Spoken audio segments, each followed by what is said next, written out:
Assalamu alaikum everyone, welcome back to my YouTube channel. Welcome to Creative Legal Advice. Today I will discuss the most important topic quasi contract. Contract act का हमने first question start किया है quasi contract. So let's start. Quasi contract is not the product of any contractual agreement. कहता है कि कोई contract है ही नहीं है. सबसे पहले क्या है, कुजाई कॉन्ट्रैक्ट एक कॉन्ट्रैक्ट नहीं होता. होता तो है लेकिन किस तरह नहीं कॉन्ट्रैक्ट समझा जाता इसे.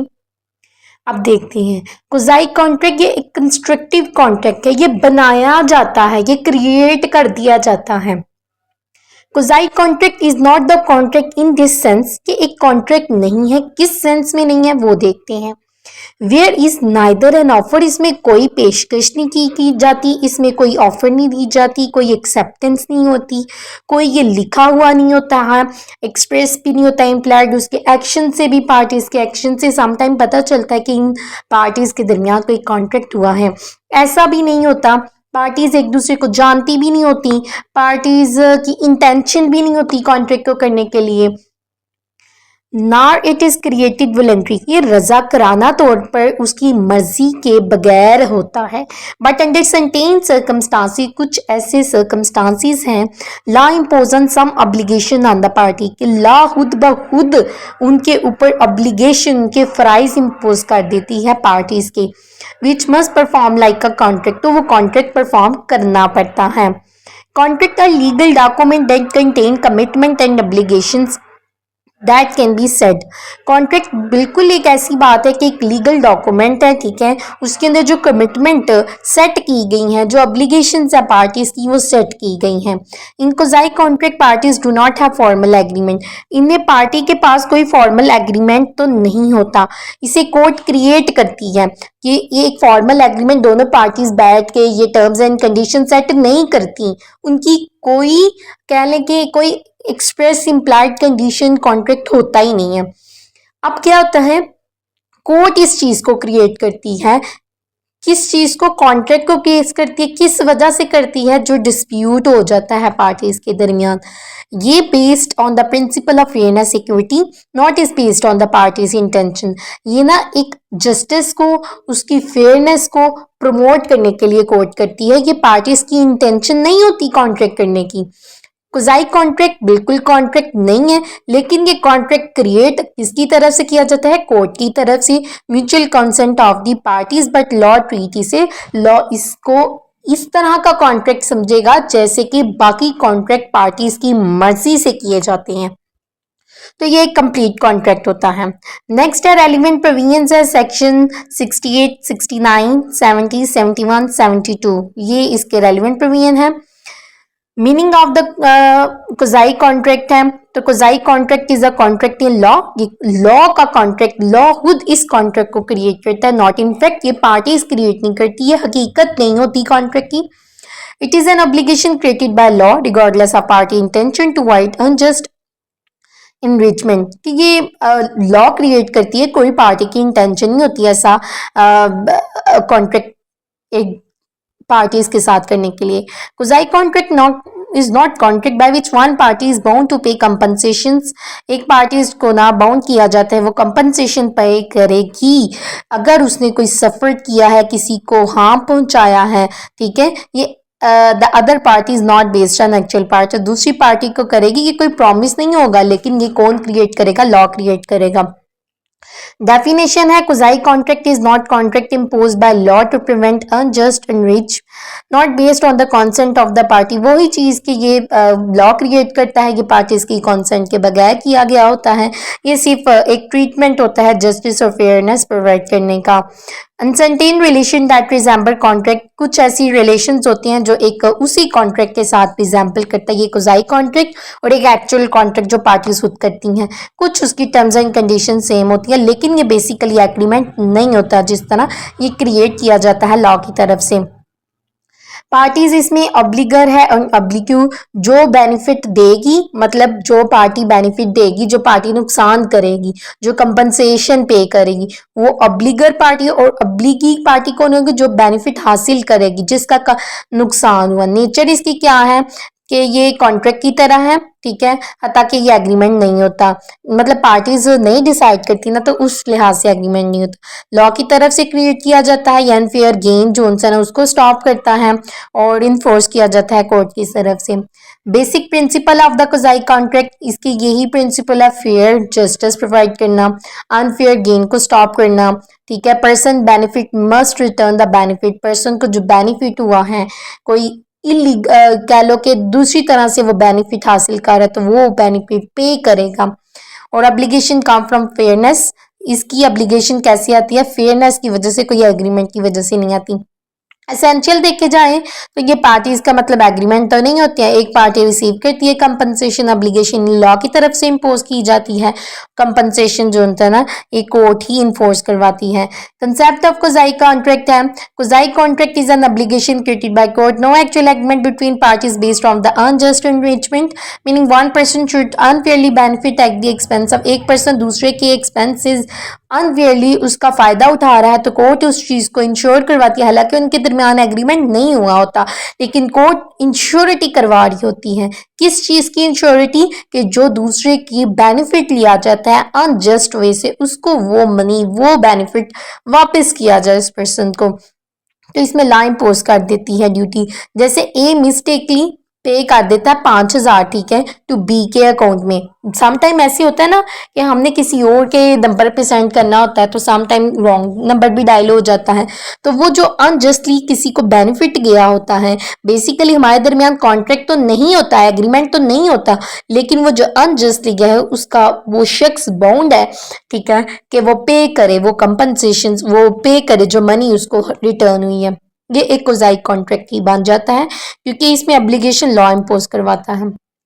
मकसद आपको पता है कि अनजस्ट जो हम चीज़ हासिल करते हैं, अनजस्ट बेनिफिट हासिल करते हैं, उस चीज़ को काम किया गया, उस चीज़ को ख़त्म किया गया, जो भी बेनिफिट होगा वो उसी पार्टीज को जाएगा। और इसमें लॉ कंपनसेशन भी प्रोवाइड करता है अफेक्टेड पार्टी को, ठीक है, किसी formal agreement without formal agreement के बगैर। बेसिस है, बेसिस ऑफ द कॉन्ट्रैक्ट भी वही अनजस्ट एनरिचमेंट के पार्टी जो सी है ना लॉ इम्पोज कर देगा ऑब्लिगेशंस पार्टीज के ऊपर। मेन गोल सारा ये रिवीजन है एक तरह से कोजाई कॉन्ट्रैक्ट की, क्या है कि फेयरनेस प्रोवाइड करना, कोई एक पार्टी दूसरी पार्टी से बेनिफिट ले रही है अनजस्ट तरीके से उस चीज़ को स्टॉप करना। तो बेसिक प्रिंसिपल भी और ऑब्जेक्ट सेम ही है।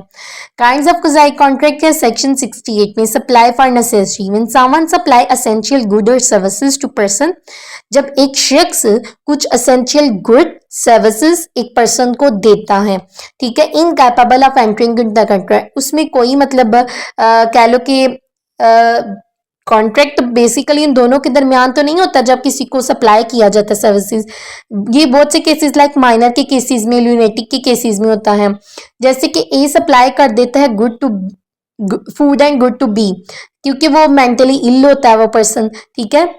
माइनर की बात की जा रही है कि जब after the death of the parents के बाद जो कोई संभालता है, जो उसकी टेक केयर करता है, वो उसको medicine goods some time provide कर देता है, तो वो उस चीज़ को बेसिक उनके कॉन्ट्रैक्ट तो नहीं होता है, लेकिन उसका तो लॉस हो रहा है ना, वो बेनिफिट दे रहा है, लेकिन वो माइनर से, वो ल्यूनेटिक से, उस पर्सन से नहीं मांगेगा, बेसिकली उसकी प्रॉपर्टी से रिकवर कर सकता है। Payment by interest, payment by interested person, section 9 है, if the person pay a lawful amount on behalf of another to protect their interest, they are entitled to reimbursed. A अब एक जो tenants है, जो किराएदार है, पे करता है अनपेड प्रॉपर्टी का tax to prevent the government के बचने के लिए गवर्नमेंट हमारी रेंटेड हाउस को सीज ना कर दे। A can recover the amount from the landlord. अब यहाँ किराएदार ने जो रेंट पे किया कि गवर्नमेंट उस प्रॉपर्टी को सीज ना कर दे, रेंटेड हाउस को सीज ना कर दे। अब ये इंटरेस्टेड पर्सन अपने इंटरेस्ट को तो बचा रहा है, ठीक है, अपने इंटरेस्ट को, लेकिन उसके साथ उसकी प्रॉपर्टी का, उस मालिक मकान की प्रॉपर्टी का भी इंटरेस्ट होता है। तो वो प्रॉपर्टी, वो जो मनी हमने गवर्नमेंट को पे की एज अ टैक्स की सूरत में, तो वो जो मनी होगी वो ऑनर से भी हम रिकवर कर सकते हैं। नेक्स्ट है हमारे पास बेनिफिट फॉर नॉन ग्रेटियस एक्ट। अब नॉन ग्रेटियस एक्ट क्या है? The person does something for another, कोई भी पर्सन कुछ करता है दूसरे शख्स के लिए, not intending as a gift, gift के तौर पर, ठीक है, मतलब उसकी नीयत नहीं होती एज अ गिफ्ट देने के तौर पर ना। द अदर पर्सन बेनिफिट, दूसरा पर्सन ले लेता है, द पर्सन में गेट रीजनेबल कंपनसेशन। अब इसकी एग्जाम्पल से समझेंगे, जैसे कि ए बिल्ड कर लेता है, एक बना लेता दीवार ऑन बी की लैंड में बाय मिस्टेक से, ठीक है, बी उस चीज को एक्सेप्ट भी कर लेता है, उस चीज की वो जो वॉल बनाई है उस चीज के ऊपर उसको यूज भी करने लग पड़ता है। एंड बी अब जो मस्ट पे करेगा कंपनसेट टू ए, क्योंकि ये एक नॉन ग्रेटियस एक्ट उसने तो अपनी तरफ से बाय मिस्टेक किया, लेकिन वो बी के लिए फायदामंद हो गया, बी उस चीज को यूज करेगा तो बी उसमें ए को पे करेगा। फाइंडर ऑफ गुड है a person who find lost good and must take care of them like bailee and entitled to cover the expensive for the protection. इसको एग्जाम्पल से समझते हैं। जैसे ए फाइंड करता है बी का कोई लॉस्ट फोन हो गया, मतलब बी की कोई ए जो है ना ढूंढ के लाता है बी का पर्स, बी का मोबाइल, एनीथिंग एल्स, ठीक है, एंड स्पेंड करेगा money to keep it safe, और उसको कुछ पैसे दे देगा कि उसने इस चीज को सेव किया। ए कैन क्लेम कर सकता है दोज एक्सपेंसिव फ्रॉम बी से।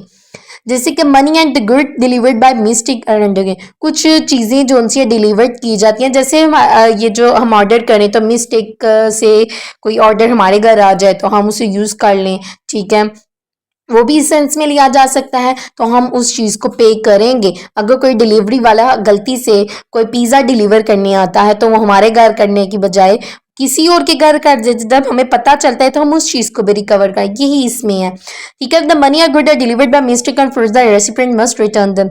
जैसे कि 10,000 रुपीज़ टू बी के अकाउंट में चले गए, वही चीज़ जो मैंने पीछे बताई थी, तो रिकवर किया जा सकता है। देन है difference between contract and quasi. Simple contract मतलब दो पार्टीज के दरमियान एग्रीमेंट हुआ, और जो कोजाई है ये operation by law created by court की, और कोर्ट इस चीज को इन्फोर्स कराती है। कॉन्सेंट क्या है? उसमें फ्री कॉन्सेंट होगी, क्योंकि दोनों पार्टीज आपस में बैठ के करेगी। ये तो एक कह लें कि किसी की गलती की वजह से या अपनी गलती की वजह से या किसी थर्ड पर्सन की गलती की वजह से कुछ ऑब्लिगेशन इम्पोज की जाती हैं, ठीक है। तो उसमें जो कॉन्ट्रैक्ट होता है इसमें तो दो पार्टीज की कॉन्सेंट होती है। कुजाई कॉन्ट्रैक्ट में कोई कॉन्सेंट तो नहीं होती, क्योंकि लॉ इम्पोज करता है ड्यूटी। इंटेंशन क्या है? Parties intent to create legal relation. उसमें होता है पार्टीज एक दूसरे के साथ उनकी इंटेंशन होती है लीगल रिलेशन क्रिएट करने में। कोजाई कॉन्ट्रैक्ट में कोई इंटेंशन नहीं होती, सिर्फ फेयरनेस को क्रिएट किया जाता है कि अगर कोई पर्सन अनजस्टली तरीके से बेनिफिट ले रहा है दूसरी पार्टी से, ठीक है, जैसे हमने पीछे सारी एग्जाम्पल पढ़ी, कोई दीवार बना लेता है तो मिस्टेक से वो दीवार बनाता है किसी और की प्रॉपर्टी में, वो उसकी यूजेज में आ जाए तो वो कंपनसेट भी करेगा। अगर कोई डिलीवरी वाला बॉय आपके घर करने की बजाय ऑर्डर दूसरे के घर में कर दे, वो उस चीज को रिकवर करवा सकती हैं कंपनी। तो ये इंटेंशन तो नहीं होती, ना थर्ड पर्सन की इंटेंशन होती है ना हमारी इंटेंशन होती है कि ऐसा कोई काम हो, ठीक है। ये मिस्टेक की वजह से हमारे ऊपर ऑब्लिगेशन इम्पोज कर दी जाती है। ऑब्लिगेशन अराइज फ्रॉम एग्रीमेंट, जो भी ऑब्लिगेशन होगी एग्रीमेंट में होगी। अब यहाँ ऑब्लिगेशन क्यों अराइज हो रही है? क्योंकि हमने यहाँ इंसाफ प्रमोट करना है, यहाँ इक्विटी को प्रमोट करना है। नेक्स्ट हमारे पास कंक्लूजन होगा, कोजाई कॉन्ट्रैक्ट रियल एग्रीमेंट नहीं होते, ठीक है। ये कॉन्ट्रैक्ट रियल एग्रीमेंट नहीं होते, क्योंकि रियल एग्रीमेंट कौन होते हैं, कौन से एग्रीमेंट होते हैं? जो दोनों पार्टीज एक दूसरे के साथ बैठ कर तय करे, दोनों पार्टीज एक दूसरे के साथ उस चीज को सेट्स करे, उस चीज की ऑब्लिगेशन सेट करे दोनों पार्टीज। ये प्रिवेंट करती है अनजस्ट एनरिचमेंट से। ये लीगल ड्यूटीज होती हैं जो कोर्ट की तरफ से इम्पोज की जाती है, और प्रिवेंट किया जाता है उस अनजस्ट बेनिफिट से। ये फेयरनेस को, जस्टिस को, इक्विटी को प्रमोट करिए। Therefore there is no mutual consent but law treat them as can. कोई म्यूचुअल कंसेंट नहीं होती पार्टी में। अगर अब मैंने जैसे कि डिलीवरी बॉय की ऑर्डर एग्जांपल दी कि डिलीवरी बॉय और मेरे दरमियान तो एक एग्रीमेंट था। कैसे एग्रीमेंट था? कि मैंने वो चीज़ ऑफर की, उसने एक्सेप्टेशन पे की गई, उस चीज़ की कंसिडरेशन पे की, वो चीज़ मेरी तरफ आनी थी और मैंने उसको पैसे देने थे। ये अब दोनों के दरमियान म्यूचुअल कॉन्सेंट से एग्रीमेंट हुआ, लेकिन अब वही चीज़ किसी थर्ड पर्सन के पास चले जाता है तो वो एग्रीमेंट तो नहीं है उन दोनों के दरमियान। अब यहाँ जो सा है लॉ इम्पोज कर देगा ऑब्लिगेशन उस थर्ड पार्टी के ऊपर जिसके साथ कॉन्ट्रैक्ट एग्रीमेंट नहीं था, लेकिन उसने अनजस्ट तरीके से बेनिफिट हासिल किया। अगर कोई गलती से दे गया तो आप उसके ऊपर पूरी तहकीक करें, ठीक है, जब तक कोई मतलब आपको पता हो कि ये किसका ऑर्डर है, या पूछें, ठीक है, आप जानबूझ के वो काम कर दें।